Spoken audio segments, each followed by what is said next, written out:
The resignation letter trembled in his hand as the morning sun spilled through the office windows, and in that moment, Marcus Hale felt like his entire life was quietly collapsing behind a polite smile.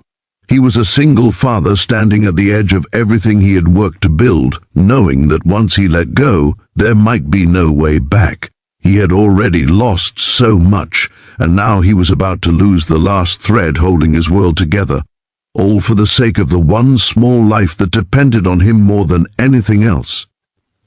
If you believe that kindness, second chances, and human connection still matter in this world, take a moment to like, comment, share, and subscribe to the channel Kindness Spark. Your support helps stories like this reach hearts that need them most. Marcus Hale had never imagined his life would shrink down to a single routine measured in school bells, hospital waiting rooms, and sleepless mornings. Every day began with daylight filtering into a small rented apartment where the sound of his 6-year-old son Noah breathing softly was the only reassurance that kept him going.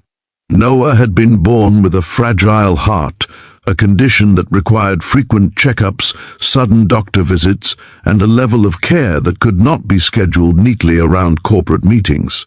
Marcus used to be ambitious once, driven by numbers, deadlines, and promotions, but life had redrawn his priorities in ways no business book could ever explain. The company where Marcus worked was known for its efficiency and high standards. Tall glass walls reflected the bright daytime city, and everything inside ran on precision and speed. Marcus had been one of their most reliable operations managers, often praised for his calm under pressure.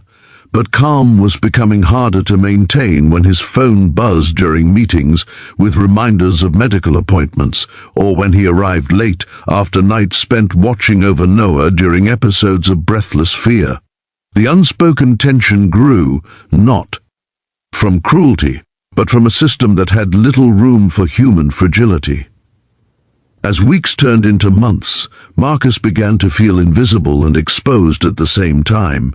He stayed late to make up for time lost, skipped lunches, and learned to smile through exhaustion.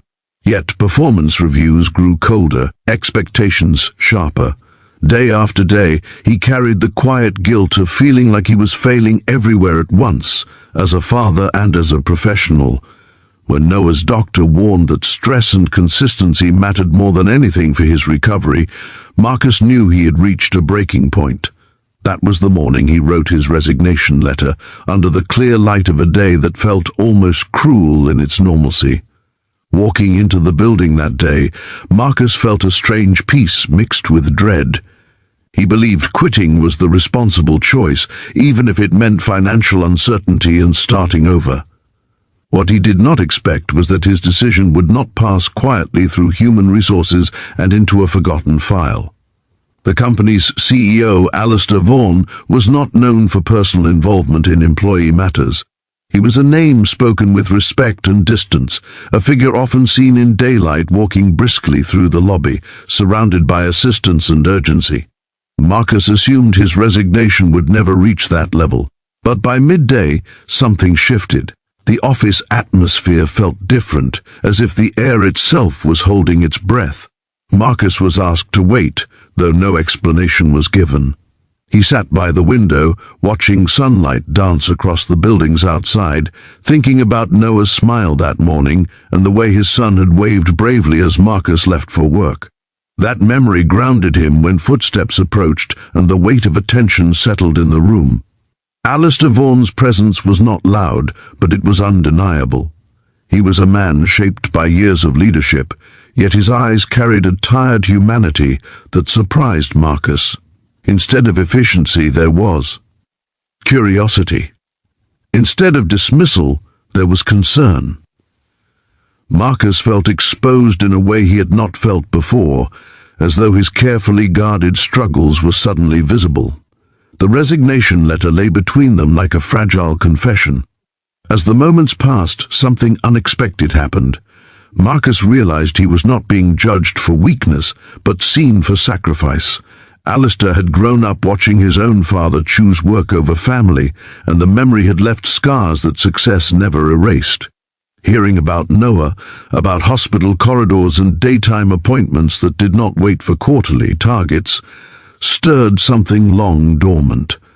The company had always preached values of loyalty and people, but this was the first time those words stood face to face with reality. Marcus left that meeting without a clear answer, only a sense that the ground beneath him had shifted. He returned to his desk unsure whether he had just sealed his fate or opened a door he never thought existed.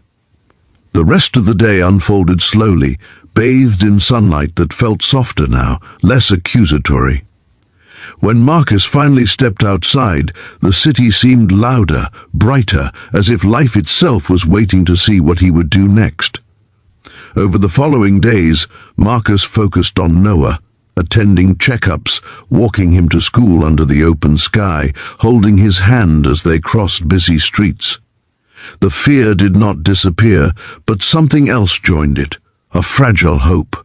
When the call finally came from the company, Marcus braced himself for closure. Instead, he was offered something unheard of, a restructured role, flexible hours, remote work options, and medical support assistance. The resignation was accepted in form, but not in spirit. The message was clear without being spoken aloud. His job title could change, but his place as a valued human being would not be erased. The adjustment was not easy. Pride battled gratitude. Marcus had to learn to accept help without shame, to believe that his worth was not measured solely by constant availability. At work, the culture began to shift in small but meaningful ways. Others saw that vulnerability did not lead to punishment.